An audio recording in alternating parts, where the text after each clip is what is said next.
si se van a dedicar a orar, se pueden separar. Pero tan pronto digan amén, otra vez, porque si no se le mete el diablo por una hendía. ¿Eso qué es eso? Un ser humano con educación sexual no es un perrito, no es un animalito. Y si siguen leyendo, dice, y aquí para que ustedes se den cuenta que yo lo que estoy diciendo no me lo inventé, mas esto digo por permisión, no por mandamiento. ¿Qué está diciendo él ahora aquí? Estas cosas no las dice Dios, las digo yo. Descansaron ahora, ¿verdad? Hasta este versículo ustedes estaban ya enfogonados conmigo. Pero Pablo es el que está diciendo que esto no lo dice Dios, chicos. Lo que pasa es que a mí no me hace falta que él me diga eso, porque yo sé que no lo puede estar diciendo Dios. Porque Dios debe estar mejor informado que eso. ¿Se dan cuenta? Pero fíjense. Entonces él dice, quisiera más bien que todos los hombres fuesen como yo. Pero cada uno tiene su propio don de Dios. Uno la verdad así y otro así. Digo pues a los solteros y a las viudas que bueno les es si se quedaran como yo. Y si no tienen don de continencia, cásense, que mejor es casarse que quemarse. ¿Qué es lo que es don de continencia? Yo no lo he encontrado todavía en la Biblia. ¿Usted saben dónde está la Biblia? Yo encontré el don de lenguas y el don de ciencia, pero el don de conciencia no lo encontré en ningún lado. Porque no existe el don de continencia, chicos. La continencia no es un don, la continencia es un fruto de la educación. ¿Por qué yo soy continente? Porque yo aprendí que yo soy un ser humano, yo soy un perrito que reacciono por instinto. Y entonces mi sexualidad está gobernada por mi educación. Tan fácil como eso. No es que a Dios, a uno, como yo he oído a algunos predicadores decir que cuando ellos se convirtieron el Señor le puso colirio en los ojos. Y desde entonces solamente tienen ojos para su mujer. A mí todavía no me han puesto ese colirio. Y Carmita lo sabe que no me lo han puesto. Yo no tengo que ser ciego a la belleza femenina para serle fiel a mi esposa. Yo estaba saliendo de una iglesia donde he predicado mucho y al salir de esa iglesia yo celebré a unas muchachas lindas, creo, hice un cuento y una señora de la iglesia dijo, recuérdese que usted es un reverendo. Yo le dije, sí, pero no ciego. Yo no soy miope ni nada de esa cosa, yo veo todavía. Ahora, pero yo sé que esa mujer, que es bellísima, no se llama Carmita. ¿Te das cuenta? Ahí donde está la cosa. Entonces, mi fidelidad a mi esposa deriva de mi educación sexual, de mi educación cristiana, no de un don que yo tengo. Yo no tengo ningún don de esa clase. Y yo no creo que ningún hombre tiene ese don. Lo que un hombre tiene es educación sexual o ignorancia sexual.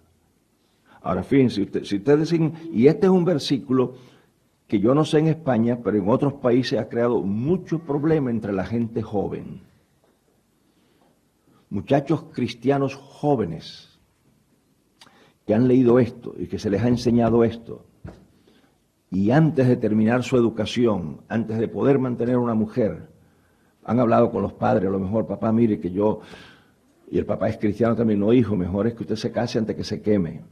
Le hacemos un cuartito aquí en la casa y traiga a su mujer y pasen trabajo, pero es mejor que pasen trabajo y no que se pierdan. No. Este versículo le ha creado problemas a los muchachos. Yo creo que un hombre no debe contraer matrimonio. Esa es mi opinión y es lo que yo aconsejo, debido a lo que yo he podido ver. El hombre madura con más lentitud que la mujer. También la mujer deteriora con más rapidez que el hombre. Pero hay muchachas en algunos países que tienen 16 años y pueden contraer matrimonio y ser esposas y madres excelentes. Un hombre a los 16 años está perdido en el desierto sin cantimplora. eso no sirve para nada. Lo están acabando de criar. Entonces, mi opinión, que aunque algunos a los 18 pueden ya estar listos, es mi opinión, que le da promedio para que un hombre llegue a un nivel de desarrollo emocional, intelectual y moral, son los 25 años. Entonces yo les recomiendo no contraer matrimonio. También los 25 años, ¿qué es lo que van a permitir? Van a permitir el haber acabado su educación. Yo no sé aquí, pero más o menos la edad promedio para terminar la universidad es alrededor de los 22, 23 años. Y si lo terminan por ahí, hay 1 año, 2 años para ejercer la carrera que estudió y tener una base económica para contraer matrimonio. Entonces yo recomiendo 25 años, que haya terminado sus estudios, su carrera o su oficio y tenga un empleo. El hombre que no puede mantener a su mujer, en mi opinión, no tiene derecho a tenerla. El empleo de una mujer debe ser secundario, pero no fundamental. Claro, yo enseño eso y una vez un hijo mío me dijo, papi, pero si la gente hace lo que tú dices, nadie se va a casar. Bueno, es mejor estar solo que mal acompañado. Y uno se casa para ser feliz, no para moler vidrio. Para moler vidrio ya habrá tiempo en el matrimonio, ¿te das cuenta? Ahora, ustedes se dan cuenta entonces que lo que dice aquí, estas cosas, es la idea de Pablo. Entonces ustedes tienen, cuando leen la Biblia, tienen que distinguir, ¿es Dios o no es Dios? Un caso más, y se van a dar cuenta en este otro caso. Y entonces volvemos otra vez a Colosenses ya con estas ideas.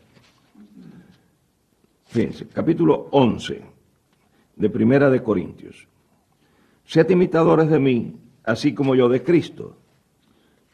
Y os alabo, hermanos, que en todo os acordáis de mí y retenéis las instrucciones mías de la manera que os enseñé. Mas quiero que sepáis que Cristo es la cabeza de todo varón, y el varón es la cabeza de la mujer, y Dios la cabeza de Cristo. Un principio hermenéutico fundamental es establecer el propósito del documento. O sea, cuando uno lee un pasaje, una de las normas hermenéuticas es preguntarse, ¿qué propósito tiene el autor al escribir este documento? Recuerdan que Juan dice, estas cosas os escribo para que sepáis que tenéis vida eterna. ¿Recuerdan ese pasaje? No sabe ya el propósito de este documento. Estudiar la mujer, usted se limita a respirar. Soy yo, ¿no? Si cabeza se usara en ese sentido jerárquico, ¿qué problema teológico serio tendríamos? Recuerda que estudiar es esto. Leer para devoción, para acostarte el Salmo 91, para que no te den pesadillas, eso es otra cosa. Por eso yo les recomiendo a la gente que cuando se acuesten, si están cansados, que no lean la Biblia, ni oren, ni nada, que se tiren en la cama y cierren los ojos. Pero hay gente que no se atreve a hacer eso, por sus complejos religiosos. Se acuestan sin orar y se mueren en el sueño, y no le pidieron perdón a Dios de lo que hicieron durante el día, se los puede llevar el diablo. No. La Biblia se lee para entenderse, no como si fuera un amuleto para espantar los malos espíritus. Si yo entiendo que la primera cosa es en qué sentido se usa cabeza. Bueno, uno de los sentidos de cabeza es jerarquía. Pero si yo acepto ese sentido, ¿qué problema teológico tengo?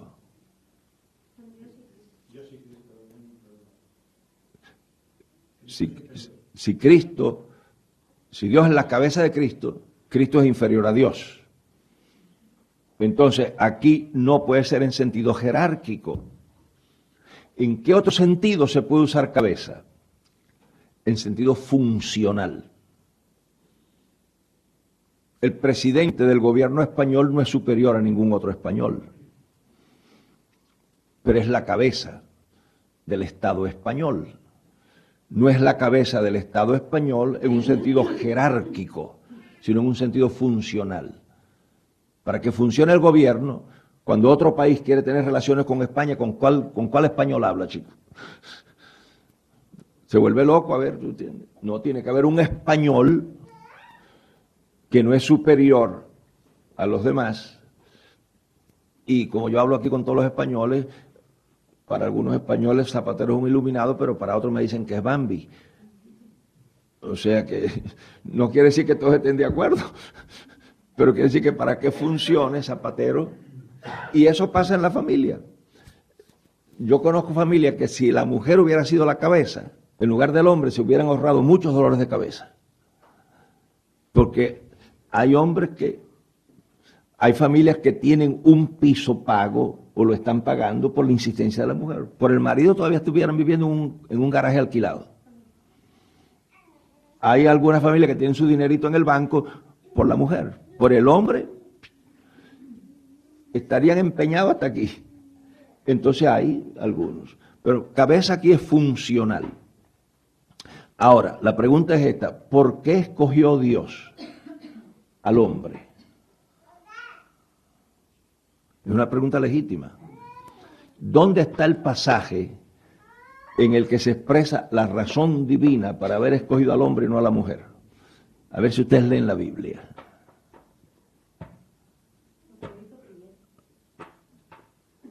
¿Dónde está el pasaje? En ningún lugar, porque eso no existe. ¿Ustedes saben por qué Dios escogió al hombre? Porque le dio la gana. Porque tenía que escoger a uno, y hizo Tim Marín de dos pingües, cucaramácara, títere, fue el inglés, tiró a la paz. Escogió al hombre. No hay ninguna razón. O sea, Dios escogió al hombre por una acción autocrática, soberana. No hay ninguna razón en la que Dios pueda basar el haber escogido al hombre. Lo escogió porque tenía que escoger a uno. Desde un punto de vista de inteligencia, antes se creía que la mujer no.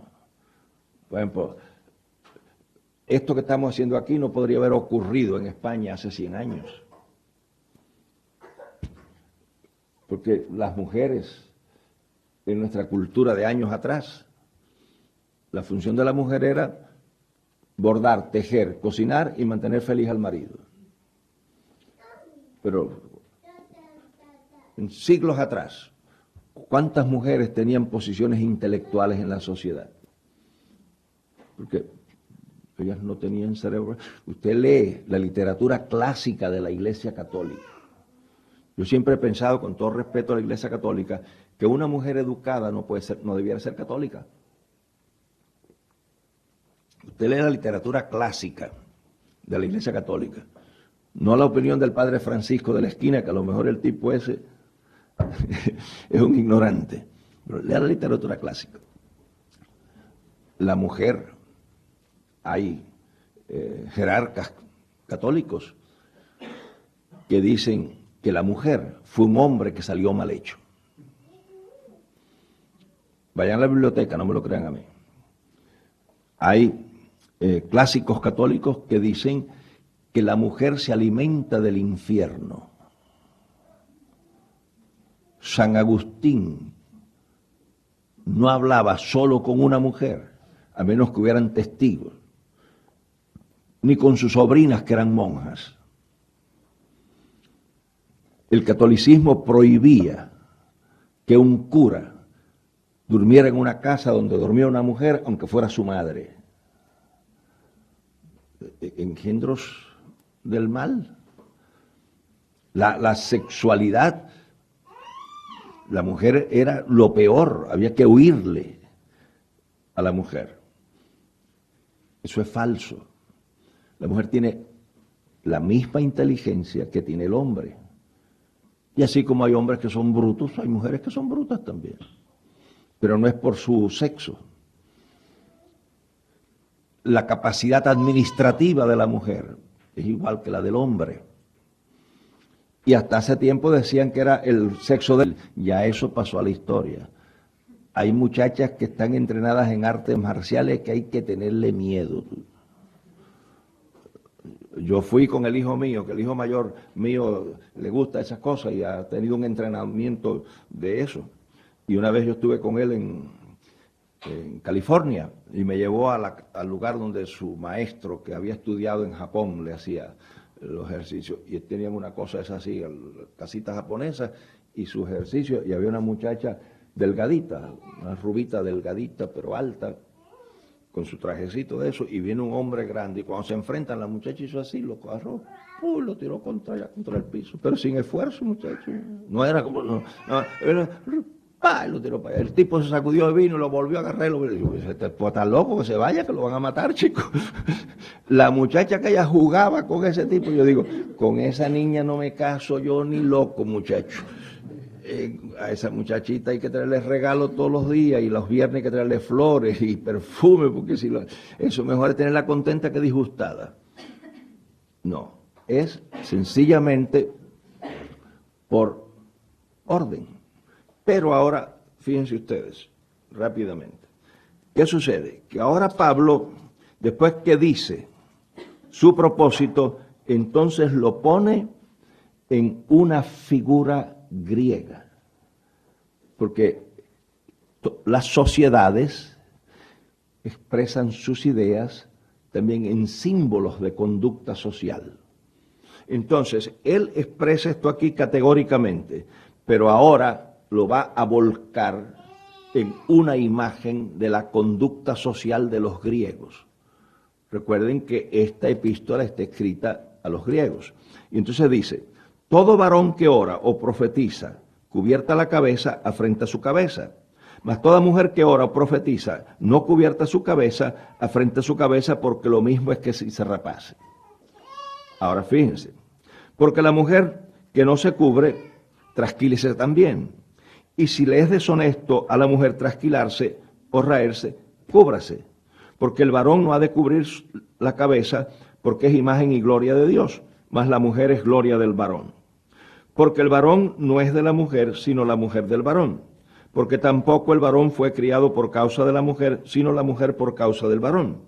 Por lo cual la mujer debe tener señal de potestad sobre su cabeza por causa de los ángeles. Mas ni el varón sin la mujer, ni la mujer sin el varón en el Señor. Porque como la mujer es del varón, así también el varón es por la mujer, empero todo es de Dios. Ahora observen ustedes. Juzgad vosotros mismos, ¿es honesto orar la mujer a Dios no cubierta? La misma naturaleza no os enseña que al hombre sea deshonesto criar el cabello. Ahora fíjense, la misma naturaleza no os enseña que al hombre sea deshonesto criar el cabello. Esta es una opinión diametralmente opuesta a la cultura judía. En la cultura judía, que un hombre se dejara crecer el cabello, lejos de ser deshonesto, era símbolo de un voto especial a Dios. Recuerdan ustedes que era el nazareo. ¿Cómo Pablo, que es un judío, dice que es deshonesto que un hombre se deje crecer el cabello? Por un principio que hay en la Biblia. La Biblia para mí es un libro maravilloso, porque antes de que se creara la antropología como disciplina académica, ya en la Biblia lo practicaban. Recuerden lo que hemos dicho, que las culturas son diferentes, pero ninguna superior a la otra. Pablo es un hombre judío, pero no le está escribiendo a judíos. Pablo ha averiguado que en la cultura helénica, lo que era sagrado en la cultura hebrea, era antisocial en la cultura helénica. Y entonces está incorporando la idea de Dios en la cultura. La misma naturaleza no os enseña. Ahora, ¿qué es naturaleza aquí? ¿Qué sentido tiene naturaleza? No tiene un sentido ecológico, no tiene un sentido de lo natural. Naturaleza aquí tiene un sentido estadístico. O sea, lo natural, lo que la mayoría hace. Déjenme ponerle, a ver, uno de mis papelitos. Ponme ese papelito ahí, hazme el favor. Vamos a ver si lo escribí bien la cosa. Ah, eso ni se ve, muchacho. Ah. Pero espera que me queda. Mira, ahí tienen que poner 15 psiquiatras. No puse psiquiatra, chico. Esto es un aparato catalán que borra las cosas. Ahora bien, fueron 550, 565. Bien, vamos a ver si son inteligentes. De esa población, eso es un hospital de pacientes mentales, hospital psiquiátrico. Hay 500 pacientes, 50 enfermeras y 15 psiquiatras. Una población total de 565. ¿Cuántos anormales hay ahí? Hay 500 locos, 500 que están yendo de vacaciones a Lourdes. Hay 500 locos. ¿Cómo se le llaman a los locos? Anormales. ¿Cuántos anormales hay ahí? Ahí hay 65 anormales. ¿Por qué? Porque anormal no es un concepto médico. Anormal y normal son conceptos estadísticos. Y entonces, la mayoría ahí está loca. Entonces, la mayoría es la norma. Por lo tanto, hay 500 normales y 65 anormales. Es claro, ¿verdad? Vaya, se cae de la mata.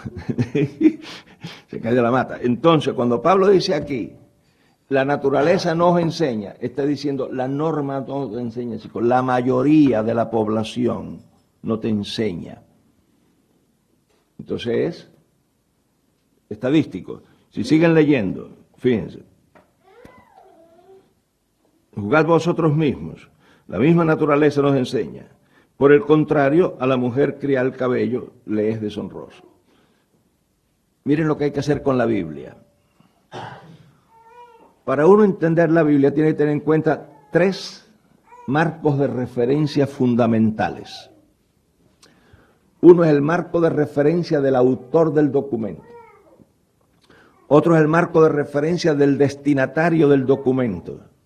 Y otro es el marco de referencia del que interpreta el documento. Si no se tiene en cuenta eso, no se entiende bien la Biblia. El autor de este documento pertenece a qué cultura? A la cultura hebrea.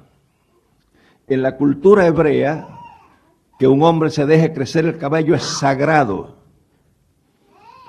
Pero como el destinatario del documento no es hebreo, este hombre no usa un concepto hebreo, sino un concepto helénico. Y dice que al hombre le es deshonroso dejarse crecer el cabello. Pero cuando yo leo esto, yo no soy ni hebreo ni griego, yo soy cubano. El pelo en la cultura helénica, en este pasaje, tiene qué función, el pelo de una mujer. El pelo de una mujer es símbolo de la sujeción a su esposo. Por lo tanto, cortarse el cabello es desacato, es ignorar que el hombre es cabeza de la mujer. Pero como yo soy cubano, para los cubanos eso no tiene ese significado. El pelo de una mujer no tiene ningún significado social para nosotros, los cubanos.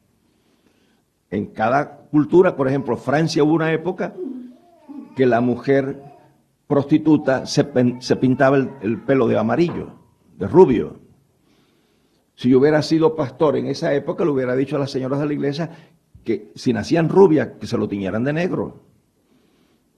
¿Por qué? Porque yo no quería que las confundieran con una prostituta.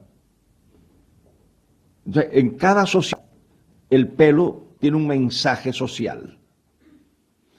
¿Qué sucede? Que como Dios no es hebreo ni griego ni cubano, entonces yo tengo que tener en cuenta, el que escribe el documento es hebreo, El destinatario del documento es griego, pero yo soy cubano. Entonces, esto, la misma naturaleza no os enseña, para mí no tiene ningún significado. Para que tenga significado en la cultura cubana, esto hay que traducirlo culturalmente. Y entonces se dice, la misma naturaleza nos enseña que el hombre lleva los pantalones. Y eso un cubano sí lo entiende. Pero cuando dicen María lleva los pantalones, quiere decir que María es la que manda. Para los griegos, cuando María se cortaba el pelo, era que María era la que mandaba. Entonces esto hay que ahora convertirlo en la cultura. Pero para los puertorriqueños, los pantalones no tienen ningún significado. Un puertorriqueño diga, la misma naturaleza nos enseña que el hombre lleva los pantalones, y dice, ¿de qué estás hablando? ¿Saben cómo hay que traducirlo para un puertorriqueño?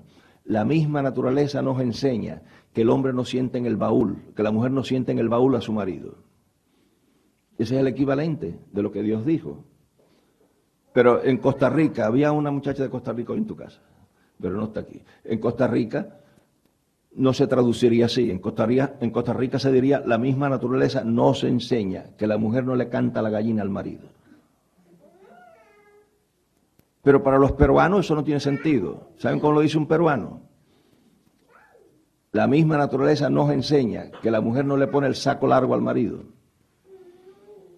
Ahora la pregunta es esta, ¿le interesan a Dios el pelo, las gallinas, el baúl, los pantalones? No. A Dios lo que le interesa es que el hombre es cabeza de la mujer. Y hasta el día de hoy hay iglesias que no permiten que la mujer se corte el cabello porque lo dice la Biblia. Y le están imponiendo a esa pobre mujer una norma social del mundo griego del siglo I. Lo que le interesa a Dios no es el pelo. Lo que pasa es que para que esta gente entendiera tuvieron que usar el pelo. Para que un cubano entienda tienen que usar los pantalones. ¿Es claro eso? Entonces, uno tiene que tener ese cuidado.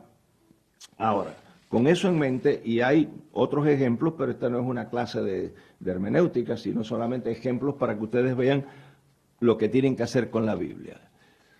Si quieren vivir en la libertad gloriosa de los hijos de Dios, consíganse unos buenos textos de hermenéutica para que puedan aislar. Y así como ustedes ven las noticias, ven las novelas, ven el partido de fútbol, saquen una hora a la semana y digan, esta hora a la semana la vamos a usar para estudiar. No con la intención de dar clases en una facultad, ni de irse quizás de misioneros, pero para que nadie les ponga cargas que Dios no pone y para que nadie los manipule. Para que cada vez que venga cualquier iluminado que cae en paracaídas por ahí de cualquier país, ustedes sepan. Yo escucho a gente y las escucho con respeto, pero no me dicen nada. Pero como estoy en el lugar y es el pastor que está hablando, el predicador, pues yo los escucho con respeto, desesperado porque se acabe la reunión para irme, pero la educación me dice que tengo que darme allí. Pero el tipo no me impresiona ni me dice nada, aunque grite, se suelta la corbata, se sofoque, se caiga, no me dice nada. ¿Me inventé yo eso? No, no han leído en la Biblia, y estos eran más nobles que aquellos, porque buscaban en las Escrituras cada día si estas cosas eran así. Una iglesia educada es una iglesia crítica, no en el sentido vulgar de la palabra de criticón, pero en el sentido técnico. Una iglesia crítica que escucha y somete a juicio lo que escucha. Eso les va a dar a ustedes autonomía, les va a librar de la manipulación.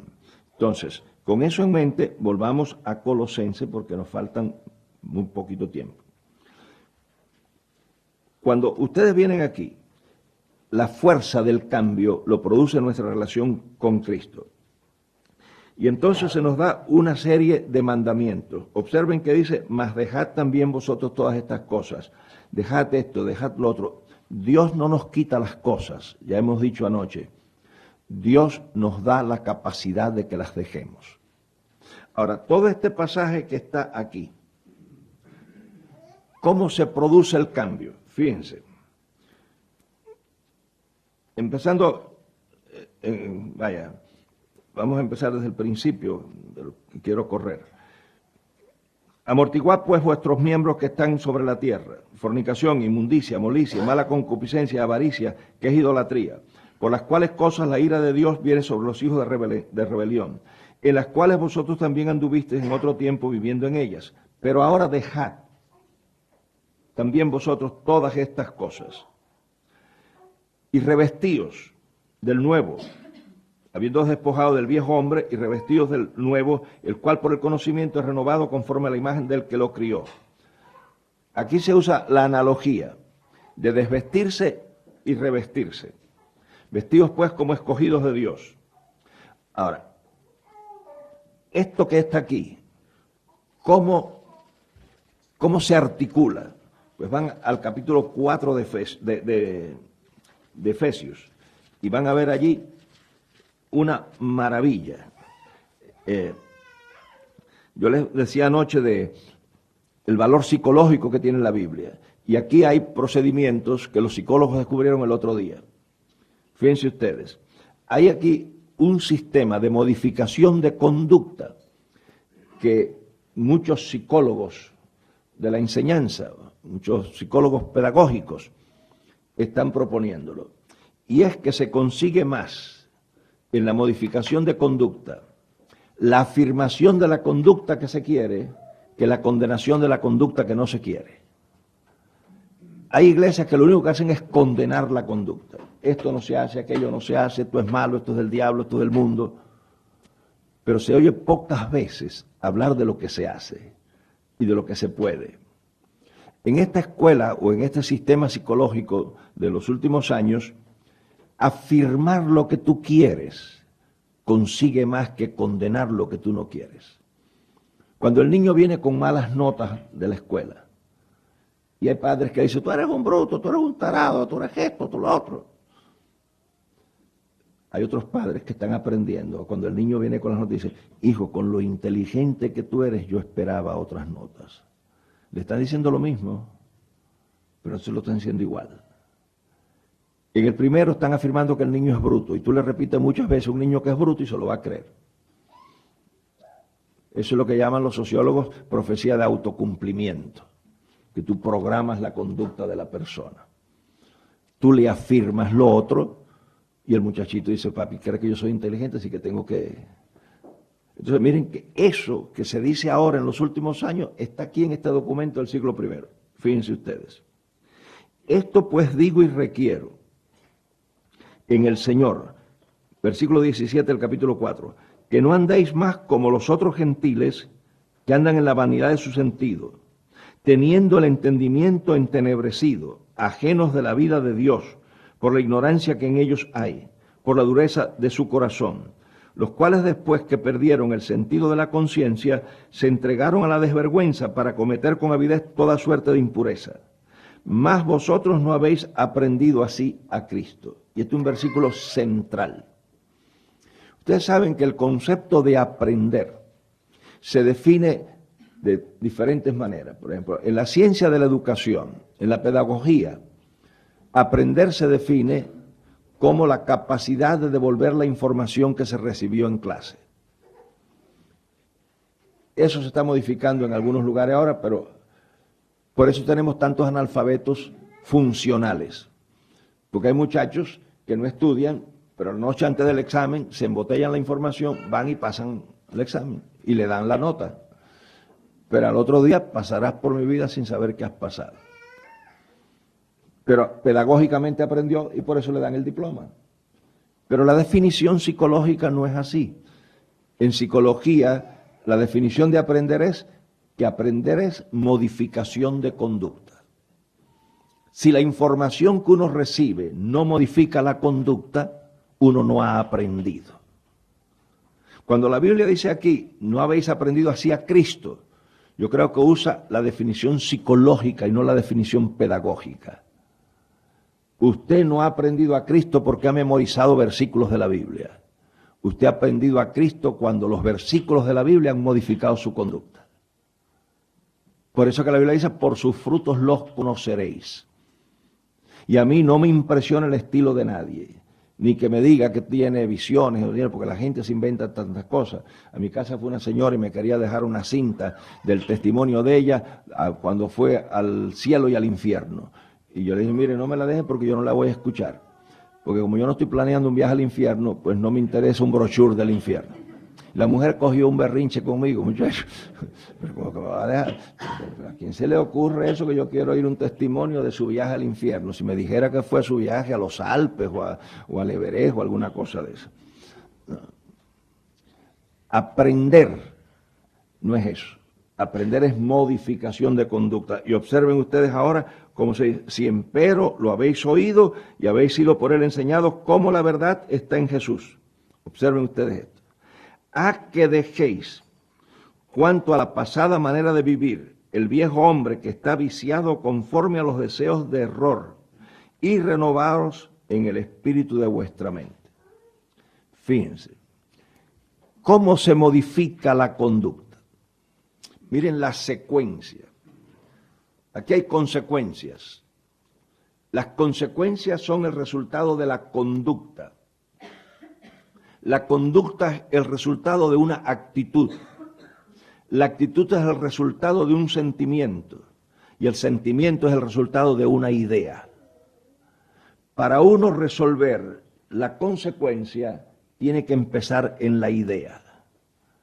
¿Y la idea dónde se produce? Aquí. Por eso, cuando la Biblia habla del cambio de conducta, habla de la renovación del entendimiento. Y en más de un pasaje ustedes encuentran eso. ¿Por qué alguna gente no acaba de establecer la voluntad de Dios en su vida? Porque Romanos 12, 1 y 2 dice, os ruego, hermanos, por las misericordias de Dios, que presentéis vuestros cuerpos en sacrificio vivo, santo, agradable a Dios, que es vuestro racional culto. Y no os conforméis a este siglo, mas transformaos por la renovación de vuestro entendimiento, para que experimentéis cuál sea la buena voluntad de Dios, agradable y perfecta. La experiencia de la voluntad de Dios es el resultado de la renovación de mi mente.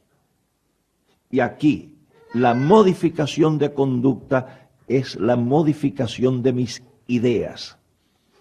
A menos que usted remueva las ideas, no puede remover la conducta. Y a ver dónde está un papelito que yo tenía por aquí. Ya me lo robaron, el papelito ese, chico. Este papelito que está aquí. Póngame ese papelito allí. Vamos a ver. A ver, se ve. Eso con un compás claro hubiera sido bonito, pero como eso yo lo hice allá. Es un ser humano. Un ser humano es la suma de esas capacidades. ¿Dónde se produce el cambio? Aquí, miren. La renovación del entendimiento se produce aquí. Cuando el cambio se produce aquí, es un cambio que dura lo que dura un estímulo. Y si nos da el tiempo, los minutos que me quedan, yo le voy a hacer un grabadito de cómo se hace eso. Aquí, las ideas. A menos que tú remuevas la idea que produce la conducta no deseable, no vas a poder remover la conducta. Tú remueves la idea que produce una conducta indeseable y el espacio vacío, el espacio que deja, el remover eso, se llena con la idea que determina la conducta que se desea. Tan fácil como eso. La renovación de vuestra mente es la renovación de este espacio. Se remueven las ideas que producen la conducta que yo no quiero. Reprender al diablo no resuelve nada. Decirte no lo vuelvo a hacer no resuelve nada. Es remover de aquí, desintegrar. Y entonces cuando haces eso, resuelve, que es lo que dice aquí. La renovación de vuestro entendimiento. Y observen entonces cómo dice, y vestir el nuevo hombre que es criado conforme a Dios en justicia y en santidad de verdad. Y ahora observen ese mecanismo aquí. Por lo cual dejada la mentira. Se remueve la mentira. cada uno hable verdad con su prójimo. ¿Se dan cuenta la dinámica? Aquí no se condena la mentira solamente. Aquí se dice, por lo cual dejad la mentira, hablad verdad cada uno con su prójimo. La manera más efectiva de modificar la conducta de un mentiroso es que empiece a decir la verdad. Esa es la manera más fácil que hay. Observen ustedes como dice también, el que hurtaba, no hurte más, antes trabaje lo que es bueno para que tenga que dar al que padeciera necesidad. ¿Cuál es la mejor manera de dejar de ser vago? Empezar a trabajar. Esa es más adelante. Ninguna palabra torpe salga de vuestra boca, sino la buena para la edificación que dé gracia a los oyentes. ¿Cuál es la mejor manera de dejar de decir palabras malas? Empezar a decir palabras buenas. Y el ejercicio y el sabor de lo bueno es el que va removiendo lo malo. Ustedes han visto el librito que dicen aprenda a orar en 4 lecciones, aprenda a orar en esto. ¿Saben cuál es el mejor método para aprender a orar? Orar. No hay más misterio. Eso que se escribió un tipo, un libro, que todas las claves de la oración y te dicen esto. La mejor manera es orar. El disfrute de la obediencia es el mejor antídoto para la desobediencia. Las cosas malas se remueven con la fuerza de las cosas buenas. O sea, esto no es un asunto que tú te encierres en un cuarto en contemplación para que Dios te quite todas las cosas malas. Es el ejercicio racional de la dejación de lo malo y la ocupación de lo bueno. Y entonces, si vuelven ustedes a Colosenses, para ir concluyendo, miren ustedes qué interesante es esto a manera de concluirlo. El resumen es que la conducta cristiana tiene que estar gobernada por la glorificación de Dios. O sea, la conducta cristiana, lo que tú dices y lo que tú haces, tienes que poderlo hacer en el nombre del Señor. Fíjense cómo dice. Y todo lo que hacéis, versículo 17, sea de palabra o de hecho, hacedlo todo en el nombre del Señor Jesús, dando gracias a Dios por él. La manera de remover la conducta equivocada es integrar este versículo. Cuando tú sabes que tú no puedes decir nada que no digas en el nombre del Señor. Y no puedes hacer nada que no sea en el nombre del Señor. Porque si eres cristiano, tiene que ser así. Hay personas cristianas que difaman a su prójimo. Si son cristianos tienen que decir, en el nombre del Señor te voy a difamar. En el nombre del Señor te voy a mentir. En el nombre del Señor lo que te pedí prestado no te lo voy a pagar. En el nombre del Señor te voy a hacer esto. Si la gente se preguntara eso, ¿ustedes creen que habrían quienes hablaran mal de su prójimo? No. Cuando tú sabes que no puedes, a menos de que lo hagas en el nombre del Señor. Ahora, finalmente, fíjense. A ver, vamos a ver el papelito que tengo aquí, la cosita que tengo abajo. ¿Cómo es que se produce la modificación de conducta? Se hace una serie de preguntas. ¿Qué quiero cambiar? La primera cosa que uno tiene que preguntarse para modificar la conducta es ¿qué quiero cambiar? Porque eso no puede ser así a los locos. Y después que uno dice ¿qué quiero cambiar? Tiene que preguntarse ¿por qué lo quiero cambiar? Uno tiene una razón válida. Por ejemplo, una muchacha está, y en todas las culturas, gordo y flaco no siempre ha tenido el mismo valor. Cuando yo estudiaba antropología, o cuando estudié antropología, tuvimos que estudiar una sociedad muy interesante. Días antes de contraer matrimonio, la muchacha la llevaban al bosque, a una casa, acompañada por la amiga más íntima que tenía. Y le daban una dieta rica en calorías vacías, para que la muchacha se pusiera y la frotaban con aceite de maní para que brillara. Y entonces sacaban el globito aquel de la casa, que venía casi flotando, y usted, el muchacho que contraía matrimonio con ella, con el orgullo al lado de la... Se llamaba la casa de engordar. Las engordaban antes del matrimonio, porque lo envidiaban todos los muchachos a ese que se casaba. Pero en algunas sociedades no es así. Por ejemplo, en la sociedad española, tradicionalmente, yo recuerdo antes, yo soy hijo de español, a Carmita le dijeron que no se casara conmigo, porque yo siempre fui muy delgado, muy flaquito. Yo cuando estaba de sobrepeso pesaba 128 libras, no sé en kilos, eso cuánto sería. Pero yo era un alambre. Y le dijeron, no te cases con él, que está enfermo. Porque los cubanos somos una cultura bastante española. Y el que estaba flaco estaba enfermo. O sea, y las abuelas siempre, come muchacho, pero dale comida a ese muchacho que está, se va a morir. Porque para nosotros, ¿tú entiendes? Lo bueno era estar gordo. Si estaba enfermo. Ya eso ha cambiado y ahora se llama delgado. Cuando una persona está flaquita, pues es que está la belleza. Entonces, vamos a coger el ejemplo de la muchacha, la sociedad de los gordos. Y esta muchacha está flaquita. Y el novio le dice, ay, mija, pero es que así no, que mira que todos los muchachos me dicen que cómo voy a casar contigo y tú estás enferma. Y entonces la muchacha se pone en una dieta. Y empieza. ¿Y qué sucede? Que cuando ella llega al peso ideal, el novio se muere en un accidente. Tú sabes lo que debe de ser haber engordado para complacer a este muchacho. Y el día que el médico me dice que tengo el peso ideal, se me muere en un accidente, chico. Eso es para tirarse contra el piso.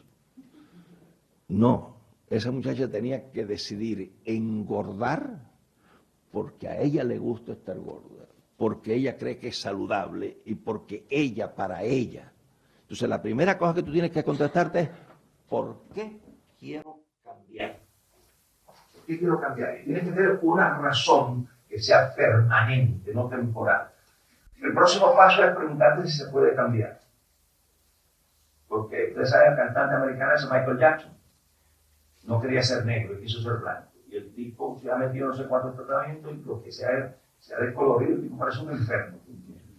Porque el que nace negro, chico, se muere negro, tú no entiendes eso. Eso no se cambia. ¿Te das cuenta? Y las muchachas que son rubias y muy pálidas, que quieren ponerse trigueñitas, se van al sol y a la playa. Pero tan pronto se meten a la casa una semana, se vuelven a poner pálidas. Porque eso no se cambia. Hay cosas que no se pueden cambiar. Entonces uno no intenta cambiar lo que no se puede cambiar. Se puede cambiar. Y la próxima cosa es cómo se puede cambiar. Hay personas que para cambiar de peso se meten unas dietas de esas que caen en el hospital. No. ¿Cómo se cambia la conducta? Miren, ninguna conducta, y ahora viene el último papelito, por este último papelito no les voy a cobrar. Miren ustedes, a mí está mi lapicito. ¿Me dan tiempo los minutos que quedan? Sí. Y vamos a ver si yo entiendo cómo es que se escribe esta cosa. Lo hice bien. Miren, estos son periodos de tiempo y estos son niveles de conducta. Hay dos maneras en que el ser humano cambia. ¿Se puse bien, verdad? Sí. Hay dos maneras en que el ser humano cambia. Es lo que yo llamo el cambio de crisis y lo que llamo el cambio de fondo. El cambio de crisis se produce en el renglón de las emociones. Ustedes vieron en el otro grabado. El cambio de fondo se produce en el nivel intelectual. ¿Qué es lo que es un cambio de crisis? Bueno, un cambio de crisis es un cambio que lo produce una situación crítica. Usted está en el campo y de momento ve que viene un toro de esos que usan en la corrida de toros y usted se echa a correr y hay una cerca grandísima y usted vuela la cerca y dice, oye, pero yo no sabía que yo podía brincar tan alto. Y mañana, cuando no esté el toro, trate de brincar la cerca, porque no la puede brincar. Porque la psique humana tiene un mecanismo que es equivalente, yo no sé cómo le llamarían aquí, pero los coches tienen un mecanismo que le llaman en inglés overdrive.